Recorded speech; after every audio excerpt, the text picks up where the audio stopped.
Hello everyone and welcome back to the Emperor BTC channel. Today's video is another market update video. We will be covering the BTC price action and even some Solana price action. So without further ado, let's get straight into it. Since our last market update video, not a whole lot has changed. We wicked below this range low, but still finding resistance in and around this mid-range point. So we were mentioning looking for longs in one of two possible scenarios. The first scenario and the more ideal scenario would have been if we had got down a little bit lower and then got a nice long in this area. Or the second scenario, which did happen, we talked about in the previous video, is that we came down, take this low, come back up, retest range lows, and then back with some bullish order flow into the mid-range point and also the value area high. I get a lot of comments of people asking, how do these concepts work if you want to, say, scalp trade or intraday trade? And I think this is a really good example. So what you start off with is a higher time frame level. So this range low stems from the 4-hour time frame. We know it's a key level. We have relative equal lows next to it. So we know when price gets down into it, this area will be of significance. So what does this do for us? It helps us to avoid all of the lower time frame insignificant levels. So in this scenario, I'm not entering the trade on 4-hour time frame. What I'm doing is I'm marking my higher time frame levels, example this range low, or even this huge confluence area here stems from the higher time frame. So what we can do now is we can drop down to the 1-hour time frame. So when we drop down, it's quite aggressive, it's quite scary. We got multiple big red candles. I think even I started to see bear posting on the timeline because obviously, if you get a few red candles in a row, people tend to panic. But you can see there's actually multiple opportunities to catch this long. So the initial entry is a scary entry, and I understand completely for people who wouldn't take this. We drop down, we get the reaction back up. You can look to long once we get back above. Put your stop loss below here. Even in this instance, even though I got scarily close, it didn't actually take you out of the trade because your stop, it never got below the low. I completely understand if you wouldn't have taken this trade, but at the end of the day, these are scalp trades. You're not looking to take any high risks. These are just risk reward, intraday, short-term holding positions. Let's even say you were too scared to get in on this position, which is understandable, especially after such an aggressive move down into the level. There's multiple opportunities to enter in. So this initial entry is quite a scary one, and I understand why someone may have opted to not take this trade, especially on the 1-hour time frame. But even if you drop down to a 15-minute time frame, and we scroll back towards it, there's actually there's multiple opportunities to get in. So you get the initial push up, come back down, get scarily close to this low. So your stop probably would have been residing in and around here if you say market bought when we got back above this high. And I understand someone who wouldn't have done it because of such a sharp move down into a level, but in comparison to other assets, crypto is very much fast paced when it does move. So example, we had a long consolidation in around this mid-range point, then we get a sharp move in, and then we get a sharp move away. So sometimes you do have to be brave in these scenarios, but even if you see, okay, you're not going to take the initial entry, and I'll clean this up just so that it helps for visuals. Even if you were to, say, scared, which is fine, you should be scared to take the initial entry, there's also, as price starts moving back up, multiple different opportunities to get in. even just simple price action order flow, it provides a multitude of opportunities. And even if you are being conservative and looking for the mid-range point, you see we get into the mid-range point, we know it's resistance, and you see we start to drop away. Even you can look for the reverse short side. So you're just playing level to level on the scalps. You wait for price to get into your higher time frame level, because they're the significant levels. That's where you'll actually get some sort of reaction. Just for example, here on the 15-minute time frame, let's say you were considering this level here as a significant level. Why do you do that? Well, 1, 2, 3 touches. So when we get back to it here on this side, it should hold. But in reality, these levels, because they're lower time frame, they're less significant. And even if they hold in the short term, you can't expect any huge reactions when price returns to them. Where on the higher time frames, the levels are more significant, takes more volume to move price at them levels. So it makes more sense to wait for price action to get into them higher time frame key levels, or a confluence area where you have multiple different variables stacked on top of each other. And then again, the beauty of it is price rushes down into our level. And again, if you're too worried to enter here, you can see that when we do get the bullish order flow, that there is multiple opportunities to get in. Even over here per se, you might think, well, there's resistance overhead. But what you have to look at is risk to reward. So even if you're being conservative and you're going to place your stop a little bit further down and your target is here, there's still 1.5% to be made on the trade. And then on the flip side, again, just for the sake of a trading lesson, we know that this black line, which is our mid-range point, is acting as major resistance. We get into it initially, we push up again, and then we start to drop away. And even there's multiple opportunities to take a short, but as I said, shorts, definitely be conservative with your targets, because we have got a higher time frame bullish order flow structure. So when you are shorting, be conservative with your targets. Don't expect expansion to the lower side of the market. Where if you are entering longs, you can be a little bit more optimistic, because the higher time frame order flow is bullish, so you've got larger volume momentum behind you regardless of the short-term setup. And the final point on that would be to say, if you have higher time frame bullish structure and you have the perfect short setup on the lower time frame, it is not a perfect setup. Where if you have a bullish higher time frame market structure and then you get a nice long setup, you can tend to be a little bit more optimistic with your targets, because the higher time frame momentum is in that direction anyway. So again, even just staying within this range on the 1 hour time frame, we're finding, of course, our major resistance in around that mid-range point. We're at it again right now. We've had a nice reaction here, and now we're kind of in no man's land. We had this retracement from the mid-range point, and maybe if we come to the 4 hour time frame, it might be a little bit clearer. We got this retracement. We've put in a higher low from the previous sweep, and then even I go back to the 1 hour time frame, you can see that we have now found support in this region, and maybe we can start to see another run towards the mid-range point from here.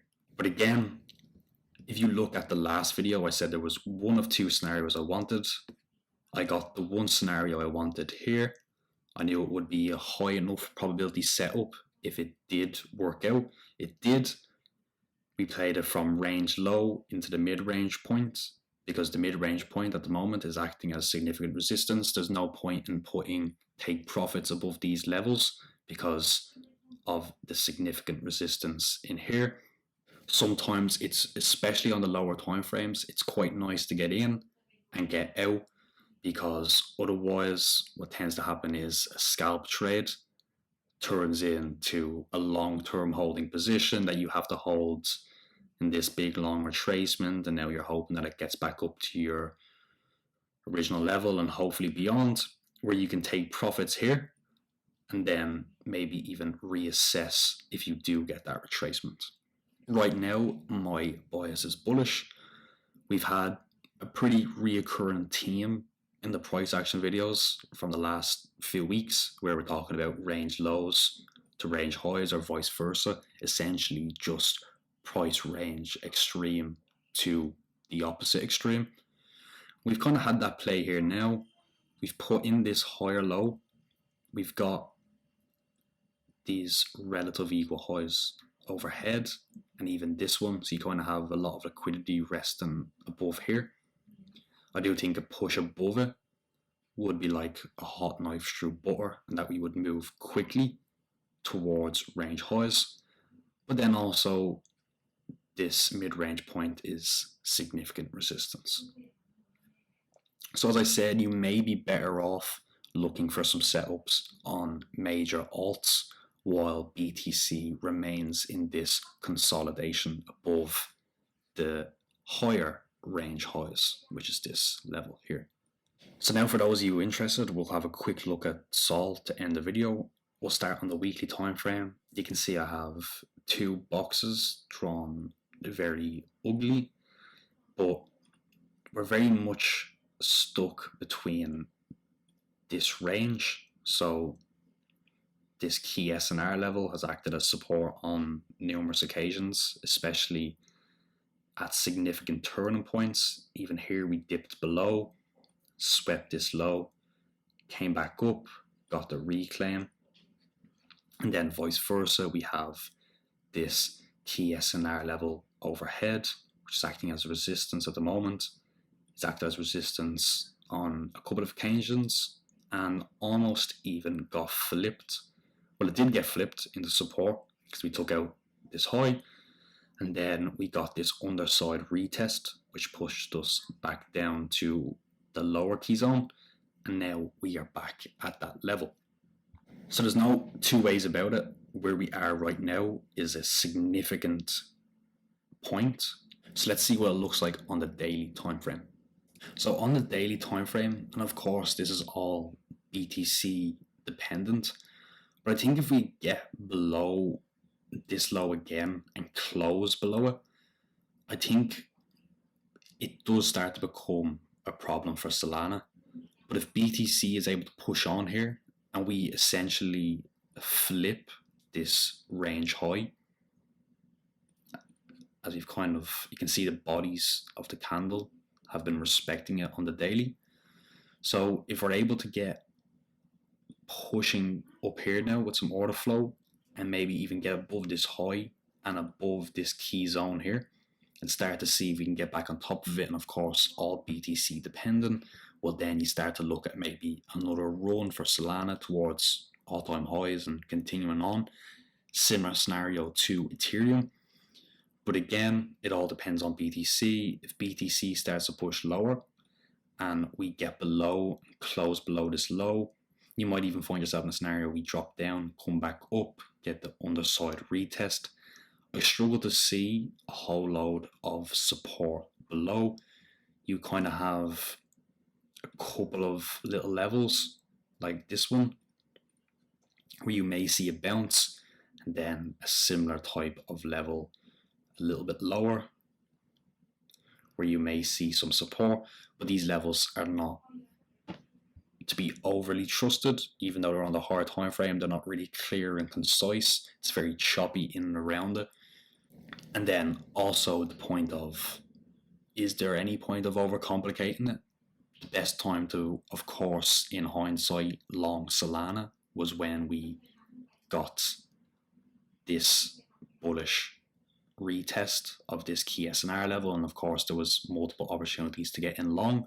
And then on the flip side, when was the best time to short Solana? Well, it was probably when we got back into the key zone, and then of course there's multiple opportunities to look for shorts in here. Now you find yourself in a similar scenario. We are in this key zone. We are above this range high. If you look at it from this perspective, we deviated above, and I would almost suggest BTC dependent. And of course, this is just a hard time frame look. If you're scalping, this stuff might not be as significant. If we really do lose this level and BTC starts to, for whatever reason, look more bearish, I would be very conservative here. And even if we just quickly come and look at the 4-hour time frame, as I said, we kind of got that poke above the zone. We've dropped down. Would have been nice to look for some longs in here, potentially in confluence with BTC, similar price action. But I don't really like this lower high that's been put in here. And if we do get especially a volume driven, like high, big candle below this level, you start to see the structure shifting from this lovely bullish momentum into the opposing bearish order flow.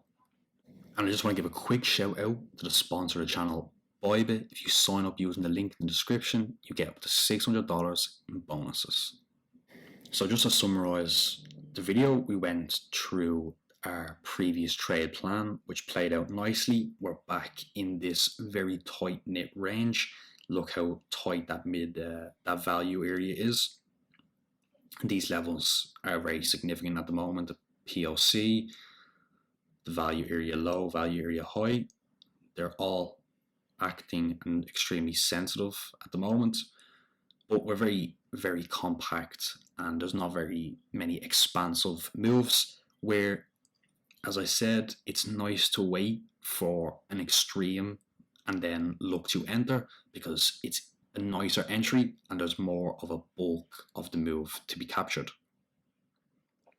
So right now, apart from maybe some scalp longs, if you start to see some nice order flow here towards this level, it might be nice. But I think the trade has already occurred. If you're looking for the highest probability, where we got this range low to mid-range point, you could potentially have take profit 2 and 3 higher up if you deem so necessary.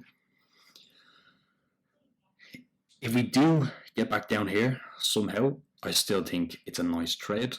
I know we had this one already occur, but let's say that we aren't able to get back above here and we do shift and we start to see something like this. I do think this area will still be significant.